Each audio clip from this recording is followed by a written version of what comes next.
During the Cygames media tour, I had a chance to sit down with the Granblue directors to talk about Granblue Fantasy Relink.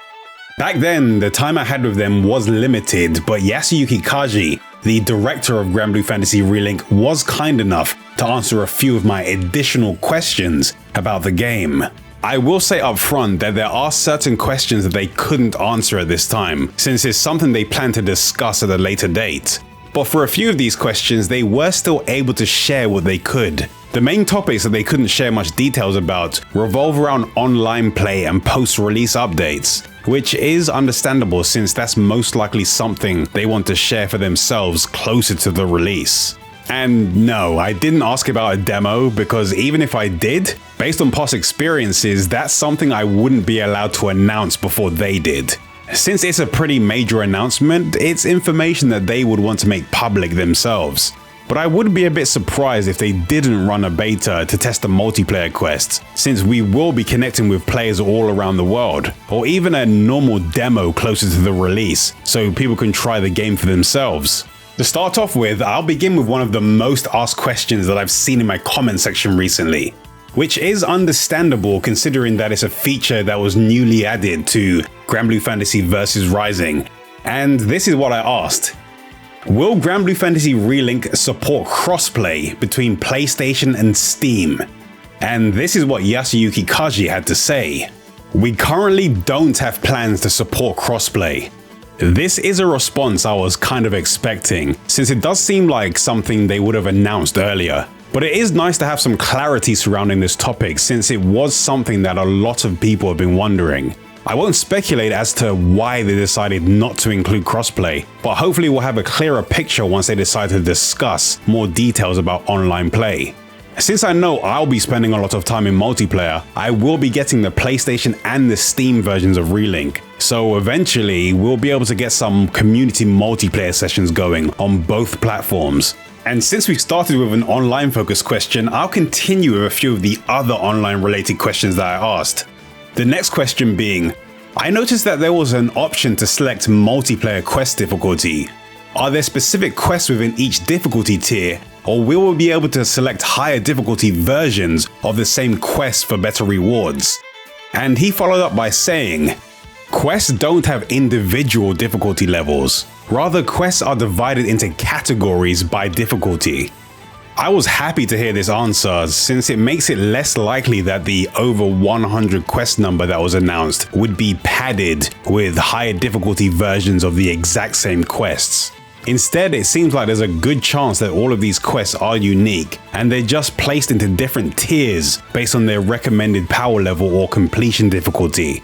I had another question related to online play that I was curious about. Since there are a lot of people like me that like to play solo most of the time and won't feel the need to go online unless they want to play with specific people or when there's an actual reason to do so. So I asked, are there any systems in place that encourage online play, like login bonuses, etc.? And this is how he responded. There won't be any login bonuses, but we've made it so players will receive a bonus to dropped items when tackling certain online quests. We'll speak more about these online quests in the future.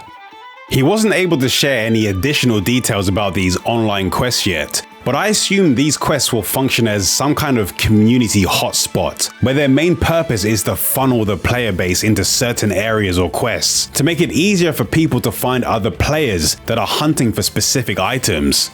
This is something that happens in the original game too. During certain events, they add additional treasure chests to the end of quest rewards, and the quests that are selected for these bonus chests are on an elemental rotation. So one week it will be light focused bosses, and another week it could be water focused bosses, for example. I'm not sure if things will work this way in Relink though, so we'll have to wait until they reveal more about the online quests in the future. Since we're on the topic of dropped items, here's a question that I asked that was related to the upgrading systems in the game. And it may help us understand why there will be certain online quests with drop boosts.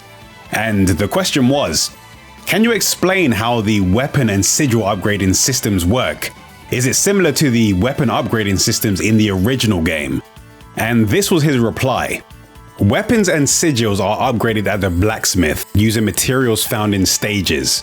The stronger the equipment, the more rare materials will be required to upgrade it.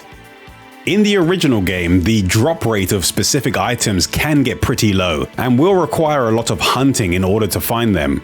Based on the responses to the last few questions, I assume that things will be similar in Relink.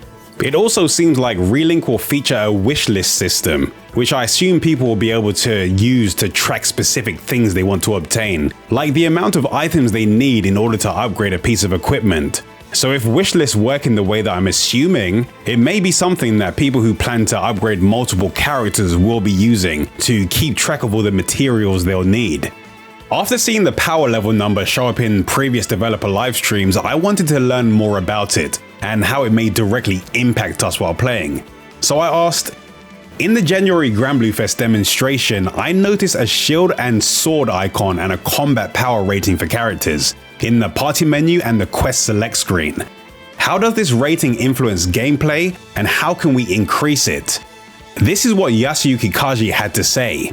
That number is called the power rating, and it increases as you level up your characters or improve your equipment. Quests have recommended power ratings which serve as guidelines for players to determine whether they can tackle the quest or not. They also play a role in online matchmaking. It will be easier for players of a similar power rating to match with each other. But on the other hand, if a party member's power rating is too low for a quest, they'll be notified and matchmaking will cease. This should make for a more comfortable online experience. Each quest has a recommended power rating for entry, and as the answer said, this power rating is based on your character's level and equipment. You may be able to enter a quest if you're slightly below the recommended power rating, but when using matchmaking, if that rating is below the minimum threshold, then you won't be able to join the quest. So this should mean that everyone entering a quest will be at the appropriate power level to actually stand a chance at completing the objectives. Which is a good thing, since when matching with random people, you'd at least want to be in a team where everyone has enough power to actually damage the enemies. But it will all come down to how much of a power rating gap they'll allow between the recommended and the minimum. This is the first time I've seen them mention this specific information about matchmaking, and it's good to know that it's something they've taken into consideration. So hopefully their online-focused developer showcase will demonstrate how everything works. I went on to ask a few questions that were focused more on the story, specifically about the main story's length. This question was asked before information about the length was recently revealed, but I still wanted to include it since I think it's an important topic to discuss further. The question I asked was, are you able to give a rough estimate on how long it will take to complete the main story? And this is what he had to say in relation to the main story. The single-player story takes about 20 hours from start to credits. Though it's an action RPG, the game is jam-packed with content, especially in the second half of the game, where we ramp up the density of experiences. To top it off, after the credits roll, there's an additional dozen or so hours of post-game content for players to enjoy. After my preview video, I noticed that a lot of people were surprised by the 20-hour runtime of the main story. And honestly, that was my initial reaction too. It's understandable to think that 20 hours is pretty short for an RPG if the main focus of the game is the storyline. But if we look at the whole picture, we'll realize that Relink contains a lot of other content that people will be doing alongside the main story or after it's done.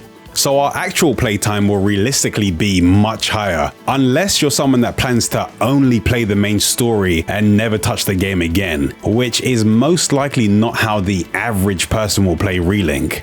People will start with the story, but then they'll probably get distracted by side quests, and then after finishing a few quests, they might go back to the main story. After doing the story for a while, they may choose to give quest mode a try to look for new equipment and upgrade their characters. Then they may do a Fate episode to learn about one of the characters that they like, and then after that continue with the main story and so on. It's been said that it's possible to play through Relink's main story without the need to go out of your way to do additional grinding.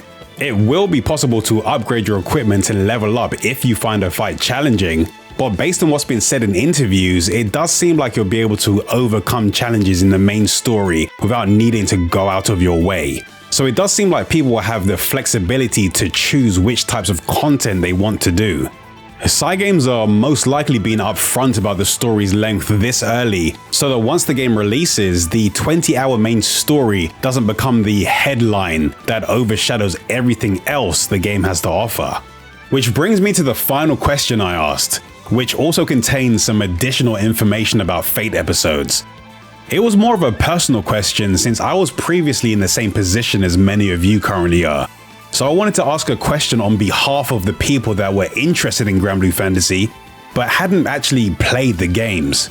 So I asked, just like I was in the past, there are many people that are very interested in Granblue Fantasy, but haven't actually played any of the games. They love Granblue's art and they have a desire to learn more about the characters and the world that's been created. Is there anything you would like to say to those fans specifically? And this is what he had to say. Granblue has not only a lot of history, but a huge cast as well. We understand that, and we've developed Relink's story so you can enjoy it without any background knowledge. We've also included Fate episodes, which fans of the mobile Granblue are sure to recognize. Think of them as side stories detailing the personalities and motivations of the playable cast. They're divided into chapters so you can enjoy them at your own pace, and proceeding through them will increase the associated characters' stats. We would also like to provide other avenues for new fans to discover the story of the Granblue Fantasy series as a whole, including the captain's encounter with Lyria and the beginning of their adventures. So stay tuned for more developments in the future. One of the things I wasn't expecting to come out of this question was information on how Fate episodes would impact our characters gameplay-wise. In the original game, characters can obtain new skills and in some cases reach new level caps as you progress through their Fate episodes. But there were also certain Fate episodes known as cross-Fate episodes where characters could gain additional bonus stats. These are a special kind of Fate episode, which can happen between a pair of recruited characters that share some kind of a connection. Things will be more simple in Relink though, since it seems like characters will just gain additional stat bonuses as you progress through their episodes, which adds an additional incentive to learn more about each character. It also seems like Cygames wants to find other ways for people to experience the Granblue story. There is a Granblue Fantasy anime and a manga, but they only cover a tiny portion of the stories that are found in Granblue. So it's nice that they're looking into more ways for people to learn more about Granblue's world and its characters. However, the manga and the anime does cover how Lyria, the captain, and the core crew members met. So if you're curious, they're still worth looking into, since we still have some time before Relink's release. I just want to thank Yasuyuki Kaji, Tetsuya Fugahara, and the rest of the Cygames team for being so open to answering the many questions I've had and providing us with some valuable information. Hopefully they'll be able to answer more questions in the future, including some directly from the community. We shouldn't have too long to wait until we have more Relink news to dig into, since there will be a Granblue Fantasy vs Rising and Relink showcase happening this weekend. But as always, I'll be keeping you up to date with any Granblue Fantasy Relink related news and information. So remember to subscribe to be the first to know when a new video is available. If you want to stay up to date with everything I'm doing in between videos, then keep an eye on the YouTube community tab or on social media. I'll put the links to everywhere you can find me in the description. I'll be making some new videos very soon, but until I make those videos, here's another that you may find interesting.